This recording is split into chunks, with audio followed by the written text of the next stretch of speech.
Hello and welcome to the third season of the Spiritually Unboxed podcast. I am excited.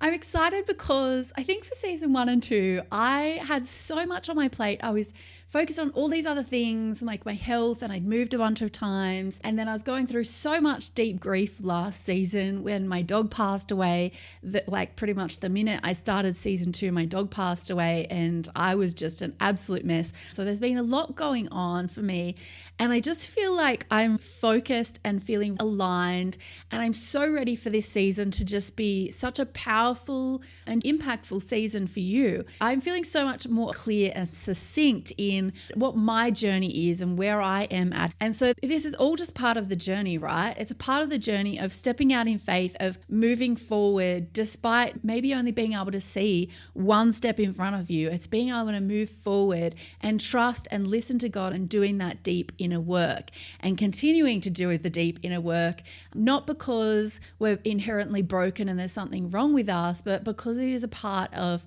the growth, right? The path is to grow and to pivot and to learn more and to do that deep inner kind of purge of the things that have been slowing us down. And so last episode, I actually went and looked it up. Last episode was 7 months ago. So I apologize for that, but I'm also not that sorry because it was a great break for me. I had so much deep time with God. I was able to really focus on working on the stuff that I had been through, the grief stuff that I wanted to process and loss, and I'd moved houses a bunch of times. So I'm super excited. I live on 3 incredible, beautiful acres at the moment. We actually have peacocks running around. There's a peacock out my window this morning. There's cows next door. There's big dogs and chickens, and it's just been the best thing for me. I'm in my country era and I'm loving it. So I've also been studying classical Hebrew. I just randomly started. It was so weird because I got connected with my Hebrew teacher. He's not almost 90. He would kill me if I told you he was 90. He's almost 90 and he is just the most wonderful person. So we've been meeting up weekly and he's teaching me classical Hebrew. And so classical Hebrew is a bit different to modern Hebrew. It's the Hebrew that Old Testament scripture was written in.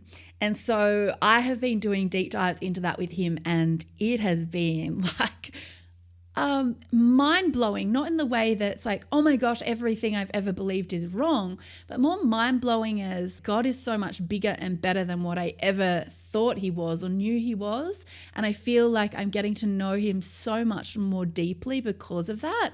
But it's also really confirmed a whole lot of I want to say my thinking, but it's not really my thinking. It's more like the thinking that I've been doing with God.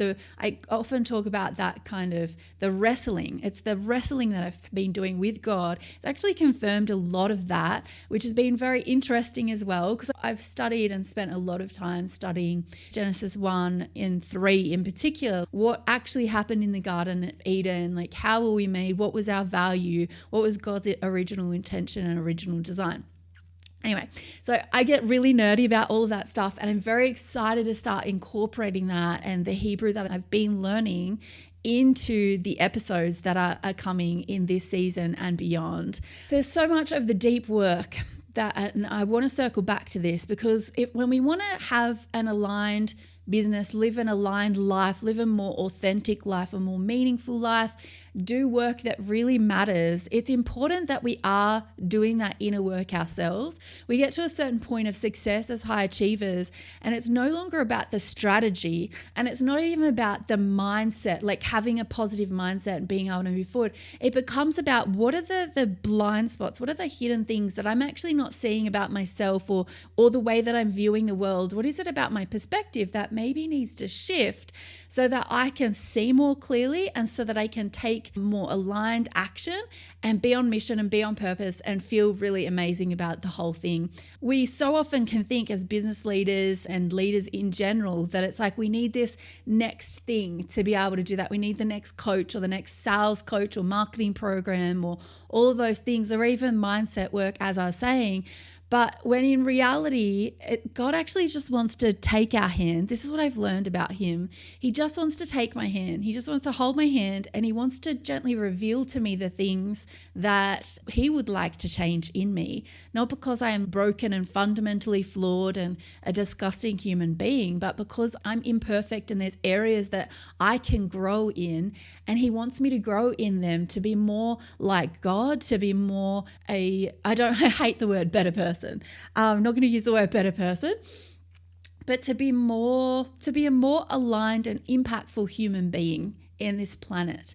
And so I'm very excited about the work that he has been doing. And I found that God is so gentle, even in my frustration. And I was really angry at him for a lot of reasons in the last season even. And I know I did an episode on that. If you're angry at God, go and listen to that, because I was angry at God at that time when I did it. We are only very real and raw here, right? It's only realness. Yeah, so I found that God is so gentle, and he just wants to hold my hand through it. He wants to take me by the hand and show me those lessons and lead me down that path, because that is the shift. We're so often looking for shifts outside of ourselves and all of these things, and buy these things and chase that thing and do that thing and perform that and achieve that. And we're always looking for these things to fulfill us, or these things to take us to the next level, when in reality, it's God that wants to just take us by the hand and gently lead us. And it's been such an interesting journey for me to switch, because before I had to learn the lesson the hard way. Like, I think it's really obvious. Like, I've had to learn the lesson the hard way so often with all of my history. You can go and listen to my story in another episode. But it's less about learning the hard way for me now. And it's more about, I'm going to let you guide me. I'm going to let you gently lead me. I'm going to surrender. I don't need it to be hard and challenging and a struggle. It can be easy, and I can do it relationally with God, which has been just such a big internal shift for me. So if you're looking for alignment in your business and work and you're seeking that renewed focus, I have some questions for you. What is the thing that you've been avoiding? What is that deeper work? What is the awareness or the relationships that you need to go and repair? Where is God trying to take you that maybe you're putting as the last thing on your to-do list, right? That's so often me. Like, last thing on the to-do list is, this is the thing I'm going to go process with God. And no, that's actually when we recognize that is the pathway. That is the pathway that God is trying to take us on. Then we can just surrender to it. We can surrender to the path, rather than coming at it from this forceful energy of, I have to do this, and I have to work hard, and I have to try this, and I have to pretzel myself. I just realized I'm moving so much, and the poor camera is trying to autofocus. I'll try to stay still. Yeah, it's that force energy, that pushing energy, or that pretzeling energy, or the perfectionism energy, or the people-pleasing energy. It's all these things where we're trying to push and force things by actually abandoning ourselves. But I'm going to talk about that in a whole other episode, where we're abandoning ourselves when we do that. Whereas God, you don't have to abandon yourself with me. I'm not like your dad. I'm not like your mum. I'm not like that person who treated you that way, who you felt like you had to prove yourself for, who you had to work hard for, who you had to show up and be perfect for. No, I'm here already, and I'm ready to take you by the hand, and I'm ready to gently lead you into truth and lead you in the way that you should go, not because he's controlling, but because he knows what's best for us. That's something that has been a very big journey for me. So if that sits uncomfortably for you, I totally understand that. Don't check out, just note it, come back to it, process it. So I've renewed my focus so much on this podcast, and I'm going to talk about why we're changing things and what it means for you exactly. When I was thinking about season 3, and I was actually going through, I've got a whole heap of guest podcast applications and that kind of thing, and something was not sitting right. It wasn't feeling right, wasn't feeling aligned.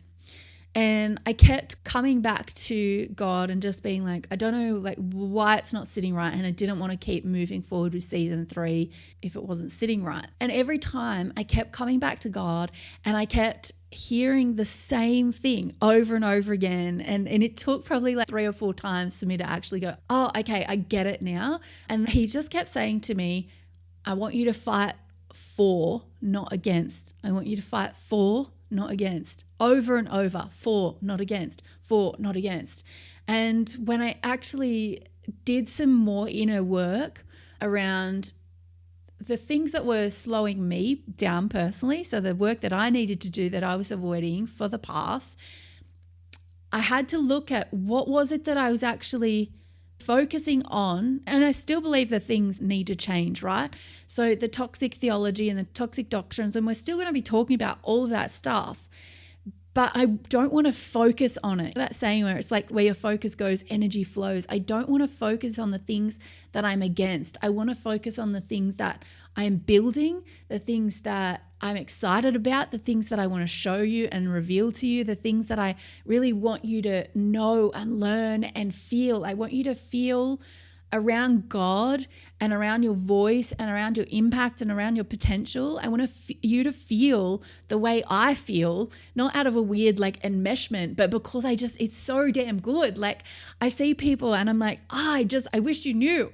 I wish you knew how good it was. And so we're going to shift focus. So if you feel a slight change, I hope you feel a change in the way that I'm presenting topics. So in the first couple of episodes following this one, you're going to hear a couple of interviews that I did, and I filmed them back in January, February. So they're still not old vibe, but like they're still from, I would attach them more to season 2 than season 3. And then we're going to start diving into and doing the deep work. I love it.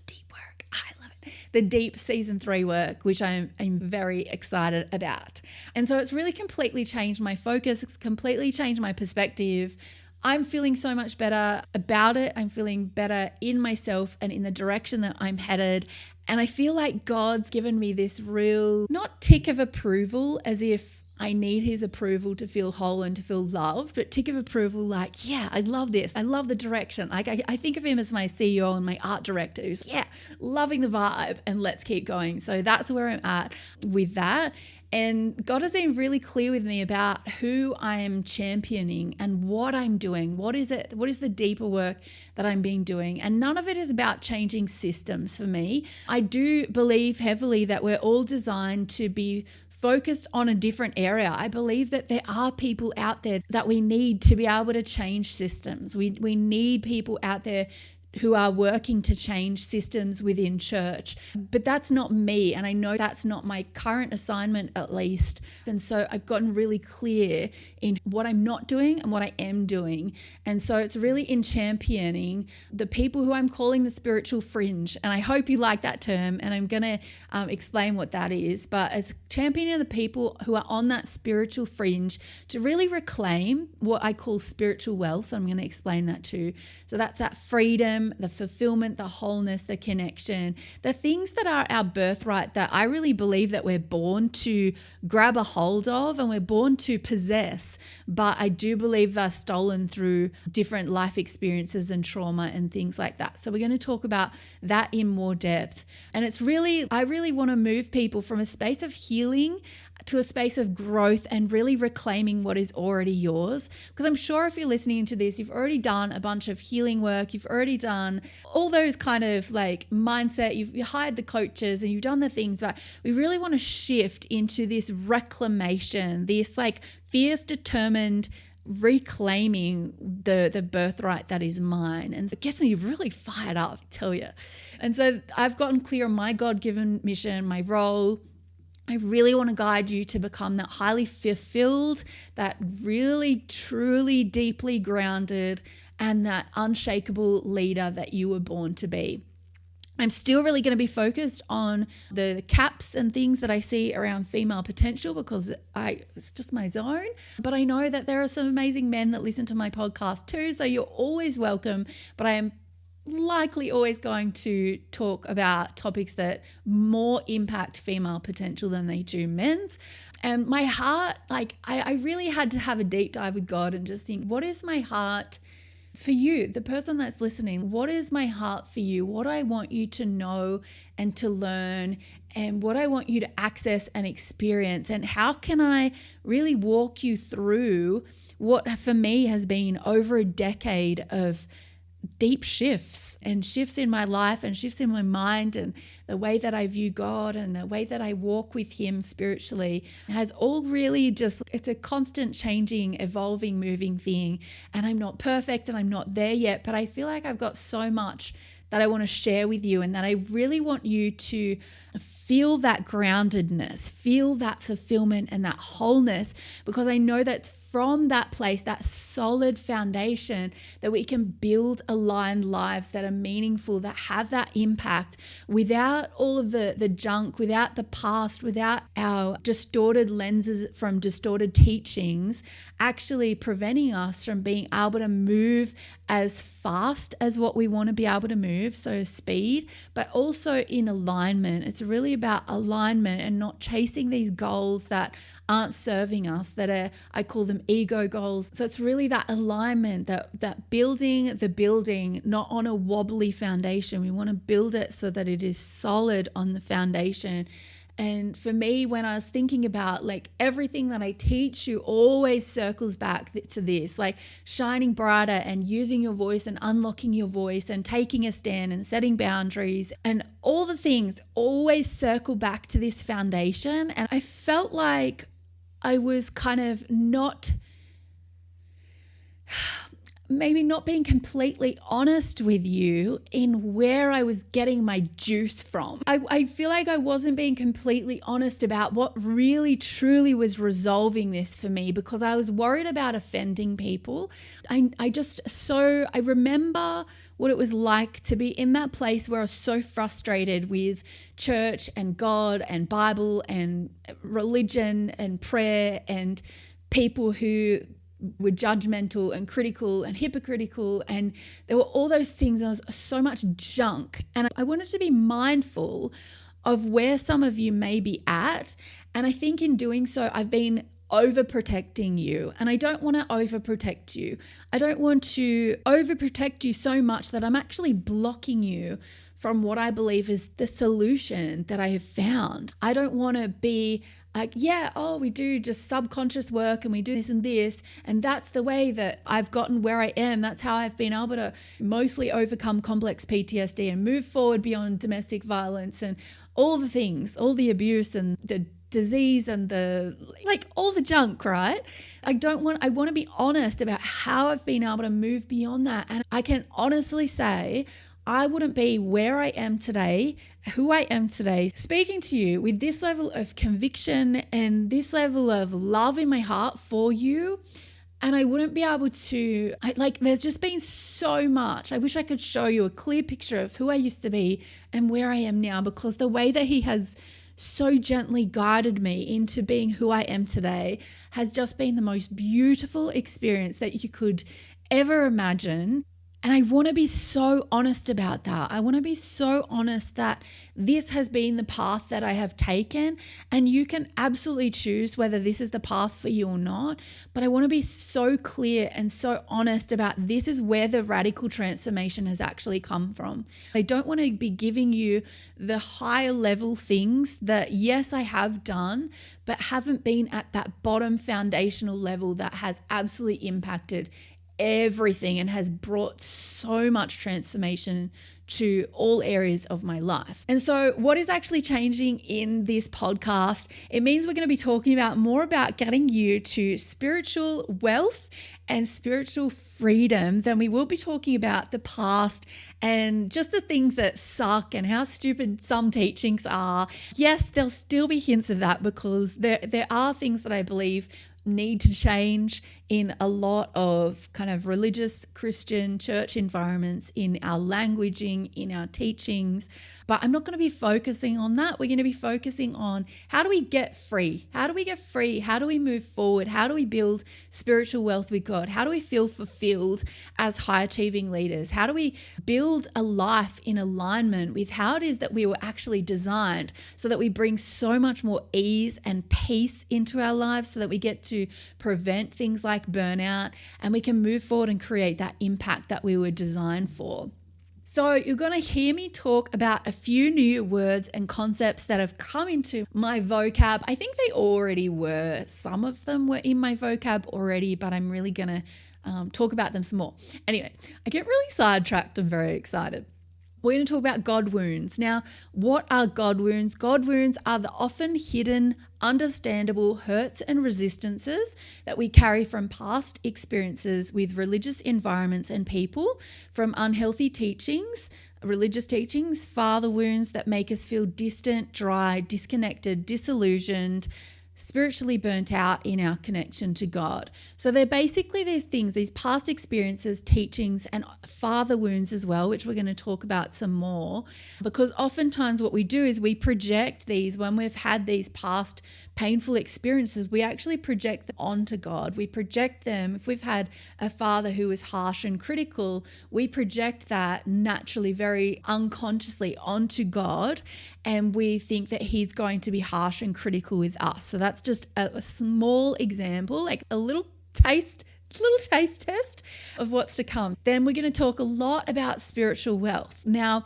I get very excited about the topic of spiritual wealth. Spiritual wealth is your God-given birthright of freedom, generational impact, fulfillment, wholeness, connection, and life to the full with God. So it's about doing life with God and unlocking that wholeness and fulfillment that leads to freedom. So the major focus is on fulfillment and wholeness. I'm going to be teaching you how to eradicate your spiritual hunger, and oftentimes we don't even know that we have this spiritual hunger. So how that spiritual hunger actually leads us to voluntarily give up our God-given birthrights. And I say it's satisfying ourselves with McDonald's. You can't be satisfied on McDonald's. It's disgusting. You feel sick after eating it, right? It's like you can't, like McDonald's won't satisfy spiritual hunger. And so what we really need to understand is that when we're spiritually hungry, when we're seeking fulfillment and connection and all of these things, and we're not living that life of abundance and connection and wholeness with God, we seek after these things. We start chasing misaligned goals. We start operating in ways that aren't us. They're misaligned to who it is that we are. And we become overprotective. We become burnt out. We become exhausted. We become frustrated. We feel distant from God because we start often blaming God and protecting ourselves, resisting God, pushing away his kindness. So it's really about understanding the way that spiritual hunger actually leads us to voluntarily give up our birthright, to voluntarily give up our fulfillment and our connection and our wholeness, and having this life to the full with God that is our birthright, and having the freedom that he promises as well. And so there's actually a part of scripture in the Old Testament, it's Genesis 25, 29 to 34. And it's a story about two brothers, one named Jacob and the other one is named Esau. I think you might remember this if you've grown up in kind of religious Christianity, but Esau was like the hairy one who was loved by his father. Jacob was the one that was loved by his mum, and he was staying home cooking. Esau had come in from being out hunting animals and in the field working, and he was starving, hungry, and go and read the verse because I'm very much summarizing it. But he basically was so hungry that he was starving, and he was saying to Jacob, "Give me some of the stew." And Jacob was very smart, and he took advantage of Esau at that point in time, that moment of weakness, that moment when he was craving anything and he was spiritually hungry, he was physically hungry, but let's call it spiritual hunger, he was willing to give up anything. So Jacob at that point said to him, give me your birthright. Give me your birthright as firstborn son to have the family wealth and all that entails. And he agreed to it. Esau agreed because he was hungry, because he wanted to be satisfied. He's just do it. I'll give you anything, right? So he was willing to settle for the McDonald's and give up what was his because he was hungry. And that's why I call it spiritual wealth, because when we are spiritually full and satisfied and wealthy, we don't chase, but we also create safety. It's our God-given safety and the security of our birthright. Other people are not able to take advantage of us so easily because we're not hungry. When you don't crave attention from men, you don't start dating the wrong man and then marrying the wrong man, and then your life turns to absolute garbage, right? And that's so what I've learned over time and time again is to have that spiritual fulfillment that God brings. And it's such an absolute security and blessing and prevention. And it just makes us more potent and powerful and impactful as leaders because we're not chasing things that are not aligned to us and not meant for us. And then I'm going to talk more about the spiritual fringe. And this is you guys, right? I wanted to come up with a term, and it's really hard because number one, I hate labels. Number two, I think everyone in my audience hates labels too. But I wanted to come up with a term that I can call you guys, and that has been the spiritual fringe. And so the spiritual fringe are brave seekers who have moved beyond religious Christianity, having witnessed toxicity and unhealthy teachings, and are now navigating a spiritual desert. I call it a spiritual desert, to spiritual healing, growth, and freedom. They are brave because of what they have experienced, but also that they took a stand and said, no, this isn't healthy. So if that sounds like you, spiritual fringe dweller, welcome. I'm super excited that you're on this journey with me. And it is very much a journey. This is not about like Leah being perfect and Leah preaching to you from a place of perfectionism. No, I am on this journey too.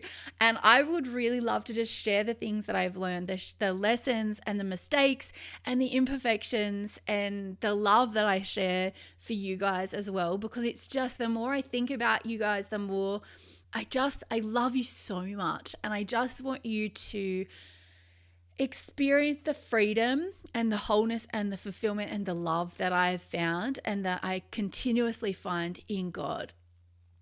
And so I also want to introduce you to the last thing, and that is the Divine Reset. The Divine Reset is my new membership. It's for powerhouse women who are dissolving their God wounds. So it's a real community of people that are in this spiritual fringe zone, wrestling. They're reclaiming that soul-filling relationship with God. They're untangling from religious woundings and distorted teachings, and they're coming back to that wholeness and that peace and fulfillment in God, so they can actually co-create from that space with God. They can co-create the impactful, authentic, wildly impactful lives from His rest and His peace, and from that place of spiritual wealth and claiming that birthright, which is so exciting. It's about being fulfilled so that you no longer need to do, and I call them the 6 Ps, but I think I'm about to extend it to a 7th.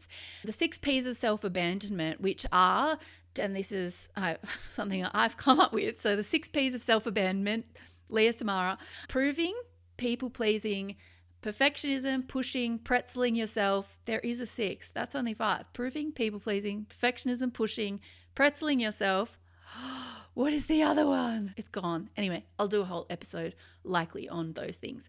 So there's these 6 strategies that when we're not feeling fulfilled, we click into, and we're very good at clicking into them. Like, I've just got to work harder and prove myself. I'm just going to people please. And it's the way that we try to feel more in control so that we manage our anxiety, so that we soothing our nervous system, but it actually is not soothing our nervous system, and it doesn't get us the result that we truly want, which is feeling fulfilled and feeling satisfied and in a place of deep surrender that actually feels safe. Which for me to even say that it's been a long journey, right? It's been a long journey for Leah to get to a place where she feels safe in a place of surrender. And I still am learning that feeling surrender is a place of safety for me, but I've come a long way and I'm very excited about that. And yeah, it's for women who are just wanting to dissolve these God wounds, untangle from the distorted religious teachings, co-create with God, really reclaim that relationship and that wholeness that you were born for, and owning who you are, owning your value, and just experiencing that beautiful daily connection with God. That's not from a place of have to and religious, but it's a really soul nourishing place where you come away feeling so fulfilled. Before I sat down to record this, I was just spending time with God, and I was like, oh my gosh, like my heart is just blowing out of my chest, expanding for you guys. And it's having those, not that we chase experiences and encounters with God, but it's having that daily walk with God that's just so beautiful and just brings us back to a place of centeredness and calm and peace. And it's just, that is wildly a valuable resource in today's world, right? So if that's something that you're excited by or interested in, just go to schoolofsamara.com/reset, schoolofsamara.com/reset. So that's it. That's it for episode 1 of season 3. I'm just genuinely this excited about it. There's no amping up needed because I'm just already excited. So next couple of episodes, I've got some incredible interviews coming up. Next episode, I'm interviewing a sex therapist. We're going to talk all things purity culture and how to untangle from the impacts of purity culture and the toxicity of it all. I don't know if you lived through it, but I certainly did. I remember reading those Josh Harris books and I was obsessed. Untangling all that thing. I actually recorded this interview months and months ago, and I was so proud of myself because I didn't blush once. I was so solid. Everything in me, like my inner little child, I was really worried that I was going to get a bit awkward and blushy and all weird, but I didn't. Anyway, so that's the next episode that's going to come out. Then the next episode after that, we're going to talk to a Christian pastor. He experienced sexual abuse within the church, and he went through that process of deconstructing his faith. So if you've heard of the whole deconstruction movement, we're going to do a deep dive into that. It's very interesting, and kind of how to like piece together faith again after you've deconstructed. Anyway, very excited to have you here. So thrilled that you are on this spiritual journey of growth and evolution. Let's step beyond healing. Let's step into who you are, who you were born to be, really reclaiming that spiritual wealth that is your birthright. And I will see you in the next episode.